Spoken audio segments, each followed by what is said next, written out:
Dave Genz here. We're doing an in-store promotion in a store here today, building up to the ice fishing season coming up.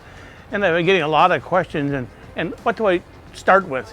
I'm a big bluegill fisherman, pan fisherman, so I'll be out on first ice chasing them panfish. And probably my number one go-to bait then when I'm out searching is a drop kick. A drop kick is a tungsten jig, that's, all these jigs that we'll talk about, they are tungsten. They're extra heavy, they get up and down quick, they straighten your line out, which is a very important part of it. Another thing that's kind of new to a lot of people is the silky. The silky is it's real silk thread that's run through it's like a bobber stop, but it's a silicone bead, and they're trimmed off, and they're the most lifelike thing that you can imagine when you get it on. The silk absorbs water, and once it absorbs the water, it gets more pliable. It's also really a good lure to put scent on, because the scent is actually absorbed into the fibers, and it stays on a lot longer than putting it on just on a lead or on a laden jig. The silky, kind of a couple different ways to put it on. Here it is. There's not much to it, and you kind of go across and you just put it through the silicone bead. But you want to make sure that you don't go through the threads, because you want to be able to remove it if necessary. So you can put one on crossways, and then a lot of times, and not every time, I'll put one on the long way.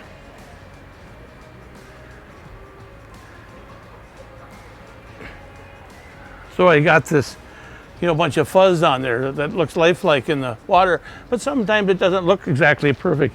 And I always got a little scissors with me, the little silky scissors. And what that allows me to do, it allows me to trim these things off and make one side shorter. There's a lot of little things you can do with a little silk. You can be creative. You can actually, it's almost like tying a fly right out there on the ice, and it works amazingly well. And they're almost indestructible. You can catch many fish on one silky. Another lure, it's kind of a go-to for me, is the snowdrop. What I like about the snowdrop, it kind of glitters here when you rotate it. It's like glitter on it. It's like a little piece of broken glass. I really like that when the sun is shining and you're fishing down in the weeds, and this thing is just sparkling down in the weeds, and the fish can find it. So if you've never used one of these snowdrops, you'll be amazed how many fish you can catch on it. One last thing, if you're struggling catching fish, this is called the dropper spoon.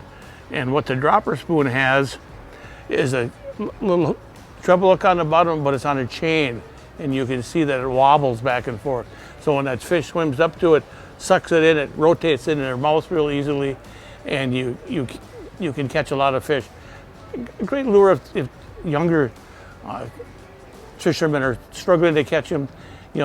Sometimes it's a pain to get the treble hook out of their mouth, but they will catch them. Now another, I get asked about rods a lot.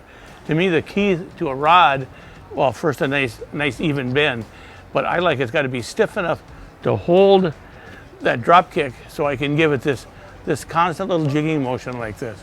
That jigging motion will, attract them fish in, and when the fish comes in, don't stop. You can raise it, you can lower it, but I can't hardly stop doing that. For me to stop jigging like that, I got to take the rod and set it down. And sometimes that's what they want too, is stationary. So if you're watching the fish on your electronics, get a jig that shows up well on your electronics, like the drop kick, a heavy enough jig that straightens out your line so you can feel the bites. So if you do these little things at first ice, you will catch a lot more fish and have a good fish dinner when you get home.